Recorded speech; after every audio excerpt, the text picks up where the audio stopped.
Iran और Israel के बीच जो तनाव हाल में बढ़ा है वो वाकई चिंताजनक है। हाँ बिल्कुल। हमारा जो सोर्स है वो इसी पे रोशनी डालता है।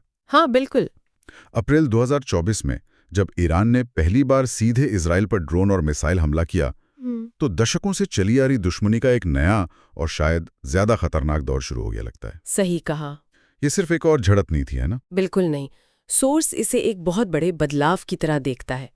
देखिए, कई सालों से ये दुश्मनी पर्दे के पीछे से चल रही थी। प्रॉक्सी गुटों के जरिए, जैसे लेबनान में हिजबुल्लाह या गाजा में हमास। हाँ, वो तो है। लेकिन ईरान का सीधे अपने इलाके से इजराइल पर हमला करना, ये रणनीति में एक बहुत बड़ा बदलाव था। और जैसा आपने कहा, इजराइल का जवाब भी बहुत सख्त था। तो ये जो सीधी टक्कर है ना, ये स्थिति को कहीं ज्यादा अस्थिर बनाती है। तो ये जो दशकों पुरानी दुश्मनी है, मतलब 1948 में इजराइल के बनने के बाद से ही किसी न किसी रूप में है ये, इसमें ये नया मोड़ क्यों आया? क्या ये सिर्फ गाजा युद्ध का नतीजा है? देखिए, गाजा युद्ध निश्चित रूप से एक बड़ा कारण है। ईरान ने खुलकर हमास का साथ दिया उसमें। लेकिन सोर्स ये इशारा करता है कि ये मामला उससे भी ज्यादा गहरा है। अच्छा। हाँ, ये मध्य पूर्व में प्रभाव बढ़ाने की ईरान की पुरानी महत्वाकांक्षा और दूसरी तरफ इजराइल की अपनी सुरक्षा को लेकर जो गहरी चिंता है, उसके बीच का टकराव है।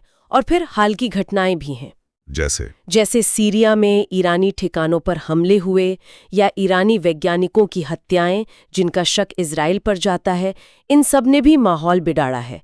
तो अप्रैल का हमला शायद इन सब का मिला जुला नतीजा था। और सोर्स इस लड़ाई के बदलते तरीके को हाइब्रिड युद्ध कह रहा है। ये सुनने में तो हाईटेक लगता है, लेकिन इसका असल मतलब क्या है? यहाँ हथियारों से नहीं लड़ी जा रही, इसमें अब सब कुछ शामिल है। सब कुछ मतलब अत्याधुनिक ड्रोन्स हैं, सटीक मिसाइलें हैं, साइबर हमले हैं, एक दूसरे के कंप्यूटर सिस्टम को निशाना बनाना, और साथ ही सूचना युद्ध भी। सूचना युद्ध मतलब प्रोपेगेंडा? हाँ, प्रोपेगेंडा और दुनिया भर में लोगों की राय को अपने पक्ष में करने की कोशिश। तो ये एक मल्टी डायमेंशनल संघर्ष है।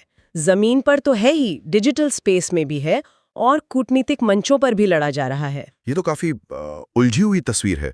तो सबसे बड़ा सवाल, क्या ये चिंगारी एक बड़ी आग मतलब विश्व युद्ध का रूप ले सकती है? सोर्स का टाइटल भी यही पूछता है। देखिए, सोर्स इस संभावना को सीधे तौर पर तो कम आंकता है, लेकिन वो खतरे को नजरअंदाज करने से भी मना करता है। तो फिर खतरा क्या है? दलील ये है कि सीधे विश्व युद्ध के बजाय ज्यादा खतरा इस बात का है कि ये संघर्ष पूरे मध्य पूर्व को अपनी चपेट में ले लेगा। और अगर ऐसा होता है तो सोचिए। हाँ, तेल की सप्लाई। बिल्कुल, तेल की सप्लाई बाधित होगी, कीमतें आसमान छुएंगी और पूरी दुनिया की अर्थव्यवस्था पर बहुत बुरा असर पड़ेगा। और जो बड़ी शक्तियां हैं, अमेरिका, रूस, चीन, क्या वो भी इसमें खिंच सकती हैं? यहीं पर स्थिति और उलझ जाती है। सोर्स बताता है कि ये शक्तियां शायद सीधे न लड़ें, लेकिन अपने सहयोगियों के जरिए। जैसे अमेरिका का इजराइल से रिश्ता है। हाँ, या ईरान के रूस और चीन से बढ़ते संबंध। तो इनके जरिए या फिर हथियारों की सप्लाई करके वो अप्रत्यक्ष रूप से इस संघर्ष का हिस्सा बन सकती हैं। जिससे तनाव और बढ़ेगा। बिल्कुल। और फिर किसी भी तरफ से हुई एक छोटी सी गलती भी वो एक बड़े टकराव का कारण बन सकती है। और एक डर जिसका जिक्र बार बार होता है, ईरान का परमाणु कार्यक्रम। सोर्स इस बारे में क्या कहता है? ये शायद सबसे गंभीर चिंता है जिस पर सोर्स जोर देता है।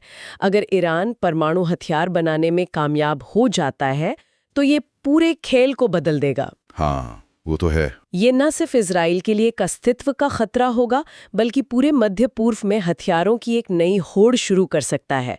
ऐसी स्थिति में संघर्ष का परमाणु युद्ध तक पहुंचने का खतरा बहुत बढ़ जाएगा और उसके परिणाम तो हम सोच भी नहीं सकते। तो कुल मिलाकर सोर्स का आकलन ये है कि भले ही इसे विश्व युद्ध 3 का नाम ना दिया जाए, लेकिन ये संघर्ष ये क्षेत्रीय तबाही ला सकता है, वैश्विक आर्थिक अस्थिरता पैदा कर सकता है और परमाणु युद्ध के खतरे को भी बढ़ा रहा है। ये सिर्फ 2 देशों के बीच का मामला नहीं रह गया है। बिल्कुल, ये एक ऐसी उलझी हुई स्थिति है जहां कई चीजें दांव पर लगी हैं और सबसे महत्वपूर्ण सवाल यही है कि क्या डिप्लोमेसी, क्या कूटनीति और आपसी समझ इस बढ़ते टकराव को रोक पाएगी या हम एक अनियंत्रित संघर्ष की ओर बढ़ रहे हैं।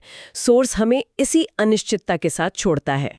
वाकई ये सोचने पर मजबूर करता है कि क्या क्षेत्रीय संघर्षों का ये नया हाइब्रिड रूप, जिसमें प्रॉक्सी, ड्रोन, साइबर हमले, सूचना युद्ध सब शामिल हैं, क्या ये वैश्विक स्थिरता के लिए पारंपरिक युद्धों जितना ही खतरनाक है, या शायद उनसे भी ज्यादा अप्रत्याशित और खतरनाक, भले ही उसे औपचारिक रूप से विश्व युद्ध न कहा जाए?